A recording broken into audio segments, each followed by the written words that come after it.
Hi, I'm Deborah Vogler of Instant Insight Incorporated, reporting from SEMI's ISS 2012 conference in Half Moon Bay, California. My guest is Bob Johnson of Gartner. Welcome to the show, Bob. Well, thanks, Deborah. It's a pleasure to be here.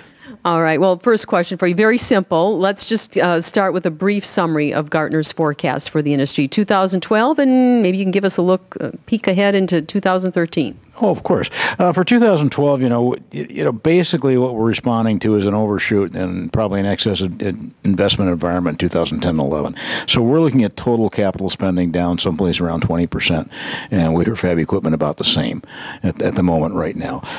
Going into 2013, we should just bounce back up again with sort of the same percentages, but going in the other direction as an increase as the restraint this year will be reflected in more demand for equipment in 2013.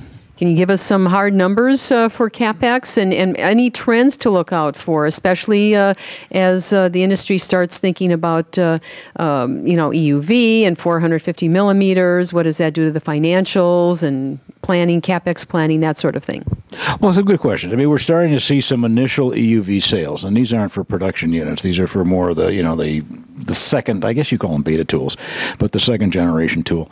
And these are people who are going to start experimenting with EUV, trying to get it in production, but it's not a huge amount of money right now. As far as 450, people are doing R&D on it. We may see some alpha tools going to Albany at the end of next year, but there's not going to be, again, a significant amount of money spent on that for a number of years going forward. Overall, I think one of the more important trends we've got is just the consolidation continues, and so that you're going to find that the top 5 spenders are someplace around 55 to 60% of total, and the top 10 will be over 70%. And these are basically the same companies, though, that will have the money to do 450 and EUV, correct?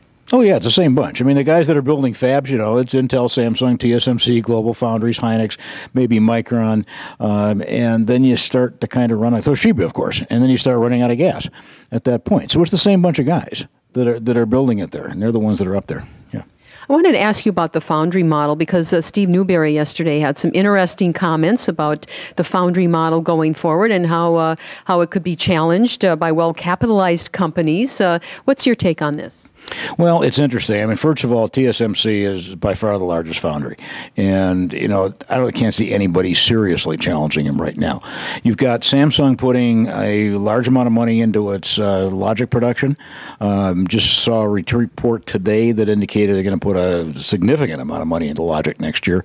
And that affects both their foundries and also, I think, their ASIC business. I mean, one of the things that for example, we classify the Apple processor as an ASIC rather than a foundry because Samsung actually did the design itself for that processor.